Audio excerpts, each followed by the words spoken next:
Last time we talked about how managing your energy is way more powerful than just managing your time. And if you haven't watched that yet, it's linked below. So be sure to watch that and then come back. So today we're diving deeper into this is part two of the time energy series. So we're going to focus on leveling up your productivity, understanding the difference between low energy and high energy tasks, and how to make them work for you. And being child free, especially, you've got a unique scheduling flexibility that you might not be fully utilizing yet. So let's change that as well. So before I figured out this whole energy management thing, I was constantly grinding. You know the feeling, right? Waking up with a mile-long to-do list, trying to hammer through it, but then halfway through the day, you're so drained and you're just staring at your screen, feeling stuck, feeling bad about yourself, feeling guilty. And that was me. And maybe it's you right now too. I thought being productive meant just doing more, cramming more hours into the day, and sacrificing sleep. Of course, this has been something of a societal pressure that we've had growing up all our lives, ever since the Industrial Revolution. So it's been ingrained in us for a very long time. But hell no, not anymore. That's a recipe for burnout. And all it led to was stress, frustration, and feeling like I was failing because I couldn't keep up with my own crazy expectations, which turns out was societal expectations. Sound familiar? Unfortunately for me, it took chronic illness to realize it's not just about managing time. Energy management is the real game changer, and it's as important, if not more, than managing your time. And once I figured this out and learned to manage my symptoms, life got so much easier. And this whole concept of the energy management was a huge piece of that. So instead of grinding away and burning out, I started aligning my tasks with my energy levels throughout the day. So I began saving my best hours for the work that actually mattered, moved me forward. And guess what? I started being less tired. I was less frustrated and I got so much more done in less time because I was focused and I was getting the most out of my energy when I had it. And then when I didn't have it, I actually rested. And most importantly, I felt in control again. As a child-free or solo business owner, you've got this unique opportunity to optimize your energy in ways that can significantly boost your productivity and creativity. So if we can understand and leverage that, then you can take back control of your work-life integration and achieve new levels of your version of success and actually not burn out. All right, so first we need to understand what your energy levels are and what task matches those energy levels. So getting a grip on this is so key to getting things done. So whenever you're buzzing with energy or just need a nap, this is going to help you figure out what you can actually do or not. And of course, as with anything, I always want to reiterate that this varies person to person and brain fog is real. Sometimes your body just says nope and puts you on your ass, and you just need a nap sometimes. But that also doesn't mean pushing yourself too much when there's this fine dance between needing the rest and then pushing yourself too far when you do have the energy, whether you've got chronic illness or not. So let's see how we can identify your peak energy times, track your energy levels effectively over the next week, and recognize when your energy dips. So first, high energy tasks. These tasks require a lot of brain power, a lot of concentration, and a lot of creativity. These tasks are often complex, very impactful on your business moving forward, and it demands your full attention to get the most out of it.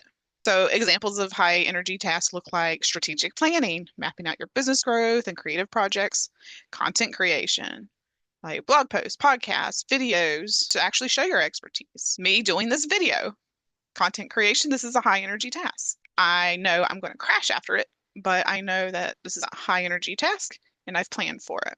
Product development, bringing your next big idea to life, working with clients and just being present for them and make sure they get the most out of their experience out of working with you.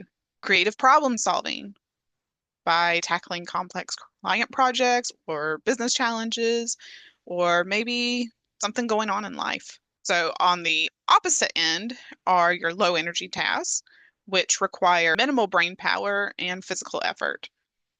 These activities are often super routine. They can be completed without intense focus or motivation, and they're the tasks that you're going to want to create workflows for so you can start outsourcing that. Some low energy tasks, examples maybe email management, just sorting through your inbox, deleting stuff, basic bookkeeping, like updating a spreadsheet or just logging expenses, getting inspired for new ideas and future references, organizing digital files just by tidying up your folders or backing up data, backing up your website, routine client follow-ups, just that simple, quick, hey, how's it going? And you can do these check-ins via email or progress updates. And there's also one other type of energy level that I've added. Um, I never hear it talked about. I don't know if it's a real thing, but it's a real thing to me. So I'm going to talk about it. And I call these medium energy tasks, and they require a moderate effort and brain power, but they don't demand the intense focus needed as like high energy deep work. So they're perfect for those transitional periods. That's the key word here. It's the transitional periods in your day when you're not quite at peak performance, but you still want to be productive. So transitional tasks are like responding to routine client inquiries, organizing your files and documents more, scheduling social media posts, conducting light research. If you don't know what to do, you feel like you need or want to be doing something, then these are some things you could be doing. Conducting light research and even attending short meetings without like heavy decision making. So how do you actually identify these peak energy times? So there's a few ways you can do this.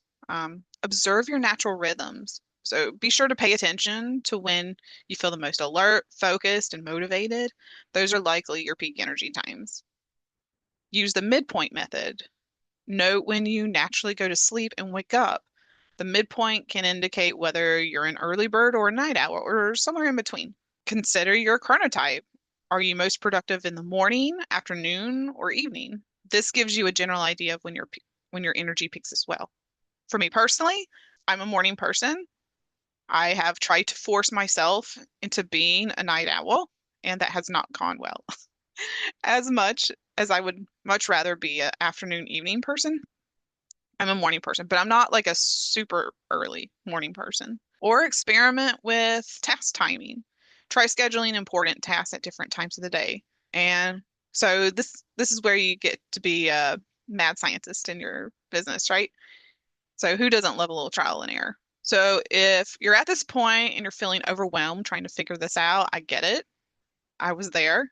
So if you want personalized guidance on your energy management, just book a 30-minute time audit with me. I'll put the link below and we'll dive into your unique schedule and help you pinpoint your peak energy times so you can get more done. And remember, as a child-free entrepreneur, you have way more flexibility to work during your peak times. So take this to your advantage. So tracking your energy levels effectively and over time can reveal patterns that help optimize your schedule. Things like keeping an energy journal. I know you've heard of like a food journal or something like that, food and allergy journal, but an energy journal. And yes, you want to document every hour, rate your energy level on a scale of 1 to 10 while noting what you are doing, because self-awareness is so key in this. Something that can help with the heavy lifting of this is an app like Rise, or if you have like an Apple Watch or one of those watches that can track your sleep patterns, that is going to also help free up a lot of your time and help with figuring out your energy levels as well. You can create a energy map. So at the end of each day, plot your energy levels on a graph. After a week, you'll start seeing patterns emerge. And also know external factors. Record meals, exercise, because all of these can affect your energy levels as well. And those snacks matter. Like, I know that if I drink coffee after 3 p.m., I know I'm going to be staying up late until like 1 or 2 a.m. And I'm about to hit 40 and I can't do that shit anymore. And I will be up half the night, and I can't do that. And then I'm a complete mess the next day. So don't be like me in that aspect. And turn this into kind of a routine for at least 2 weeks to get a really clear picture of your patterns. And patience is so key in this because this is really the true way to get a lot more data, have time to experiment a little bit, and get a really good idea of how your energy fluctuates. So recognizing energy dips is just as important as knowing your peak times. And these are a little bit easier, at least for me, to figure out. So things like physical cues, pay attention to signs like yawning or heavy high eyelids and you're like fighting sleep kind of thing.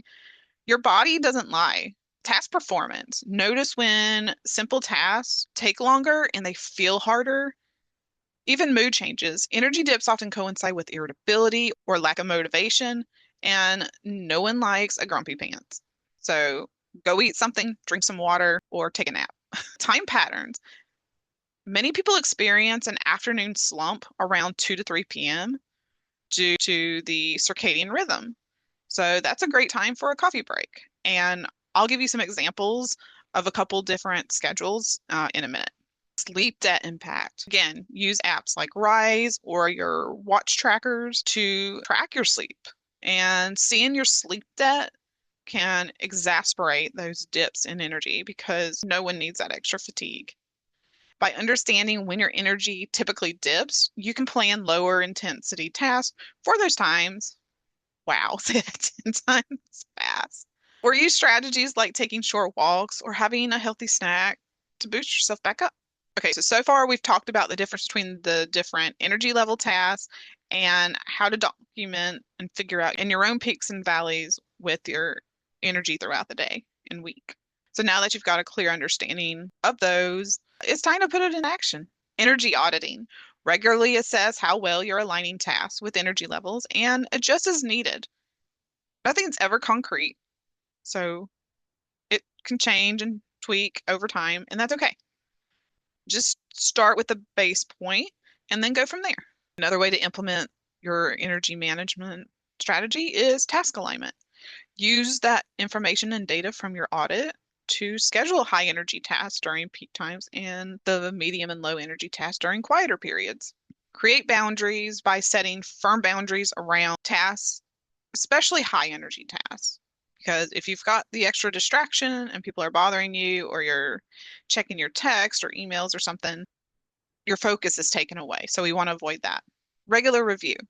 Schedule regular check-ins, whether it's monthly or quarterly, and evaluate how well the strategy is actually working for you.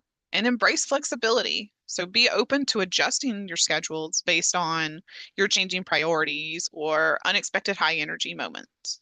All right. So what could your day look like when you implement your energy patterns?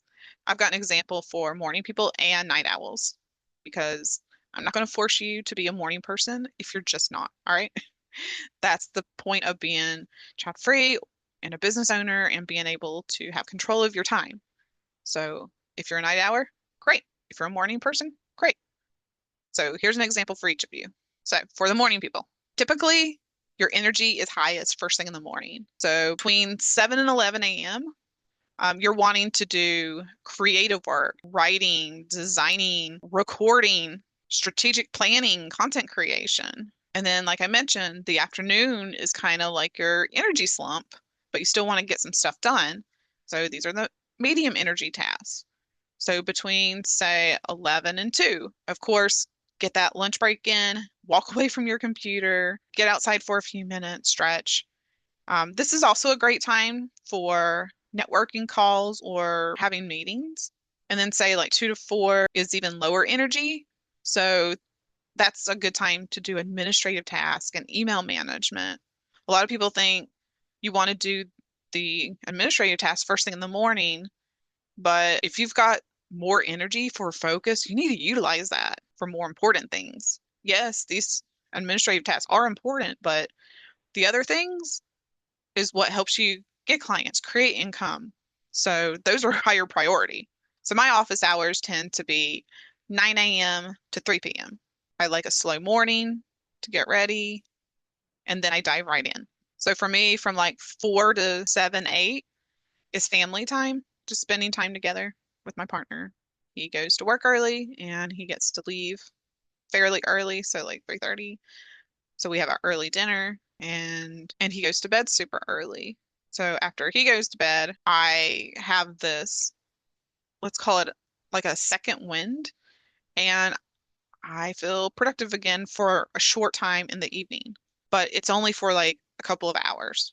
During this time, I'm either have gotten an idea or I'm editing, say, like a blog post for the YouTube video, and I'm editing that and I'm getting more ideas. So I'm just brain dumping. So the second win is a big brain dump editing time for me. It can also be good for like content creation and planning for tomorrow. But be sure to leave yourself some space for hobby time.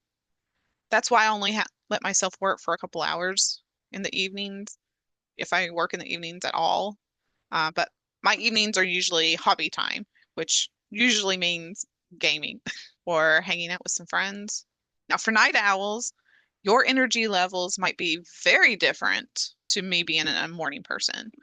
So, for example, your mornings might be low energy. So maybe you're the one that does the administrative tasks and email management first thing, like content creation between like 8 and 11, depending on how much you like to sleep in and how late you went to bed the night before. So it takes you longer to get up, get moving. So lower energy tasks are good for you in the morning. Now, in the late morning, afternoon, you've got more medium energy tasks, very similar to morning people.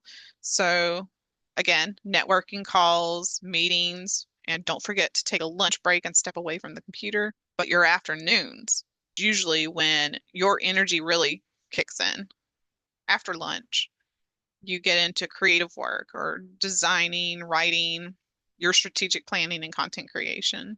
And then in the evening for your second wind, you get into creative work and planning for tomorrow or do light content creation. Again, these are just examples. So just take this as like a starting point and then just tweak and adjust for what works for you. Again, these aren't set in stone. These are just examples. We're all different. When you do your energy journaling, you'll see when to do certain tasks better. So this is just a jumping off point, just to give you somewhere to start. Now, some advantages of being child free and doing this is you've got a really unique advantage in designing a work life that really maximizes productivity. You've got extended focus periods, so scheduling longer periods of deep work without childcare interruptions, picking them up from school or anything, a child busting into your office when you're trying to get some stuff done. You have more flexible recovery time. So you're able to take a nap in the middle of the day if that's what you need to do. Because I am a full-on nap advocate. I don't care how old you are. You're able to invest in your self-care more. You can use your free time for personal development activities and hobbies that recharge you. You can go to more networking opportunities, attend events without needing to make childcare arrangements. And you have more experimentation freedom to be able to try different work styles without all these external constraints. Now it's time for you to take action. And here's your challenge. Identify 3 tasks, one for each of the energy levels this week. That's going to help you maintain your productivity without draining you. Start to conduct your energy audit over the next few days and start to see where you feel the most energized. If you like my support while doing your energy audit, be sure to book a 30-minute time audit with me with the link below, and we'll figure this out together. And remember, it's not all about doing more. It's about doing what matters most when you're at your best. Go out there and make it happen.